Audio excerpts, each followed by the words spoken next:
We're going to look at multiplying radicals today. So when you multiply a radical, I guess you can break the radical into two parts, maybe like an outside part and an inside part. I want to keep like pieces together. I want to combine like pieces. So what does that mean? Well, my first example here, I've got 5 radical 2, 4 radical 6. I only want to combine my outside numbers. 5 times 4 gives me 20, okay? Then I want to combine my inside numbers. Radical 12. Almost done. Now it's just a matter of, can you simplify? So can I break 12 up into two smaller numbers in order to simplify? I can. I can break 12 up into 4 times 3. They both mean the same thing. Square root of 4 gives me 2. Square root of 3 stays put inside, but then I have a 20 outside. That 20, remember, is being multiplied.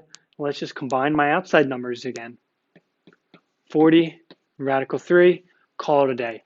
There's a lot of like this putting together, breaking up, putting together, breaking up type stuff here. So we always want to kind of break up in the smallest pairs, smallest numbers that we can.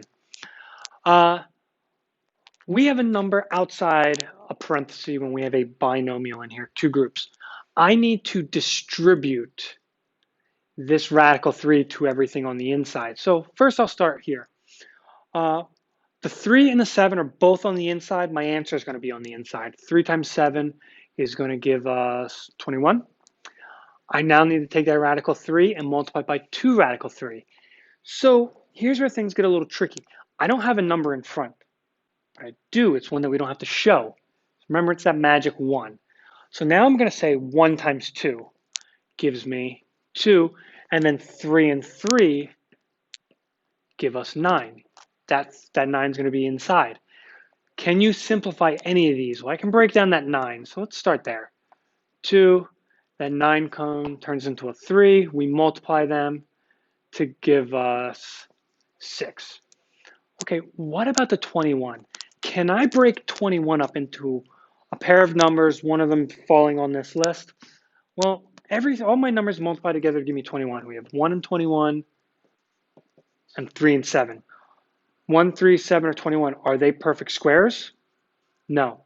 I can't do anything with that. I can't do anything with this, so I just leave it. Let's just bring it down.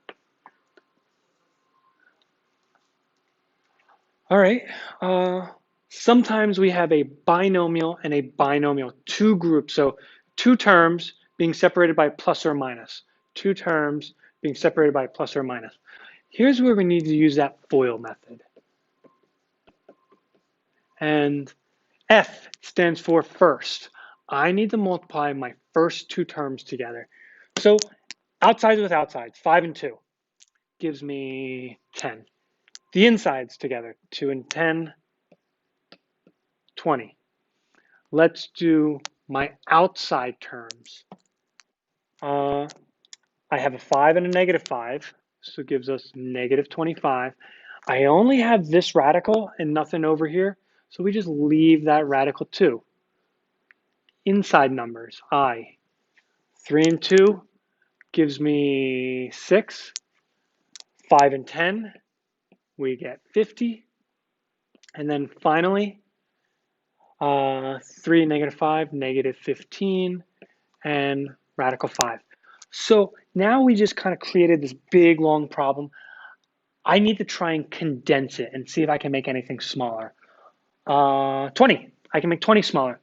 20, I can make it into two numbers, but one of them being on this list, that being 4 and 5. 4, square root of 4, turns to 2. 5 stays put, but I still have a 10 outside. It's got to get multiplied. 20 radical 5. There's your first group. Second group, square root of 2, I can't do anything with. So let's just bring that down. Minus 25 square root 2. All right. 50, I can break up. Two numbers multiplied to give me that. I like 50 and 2. Nope, that doesn't work. 25 and 2. Square root of 25 is 5. 2 stays put. We still have a 6 on the outside, giving us 30 radical 2. And then that 5, can't do anything with, bring it right down. Minus 15 radical 5. Can we push anything else together? Yes, we can. We've got radical 5, radical 5. 20 minus 15. 5 radical 5. Then we have negative 25 and positive 30 radical 2's. So what's 30 minus 25?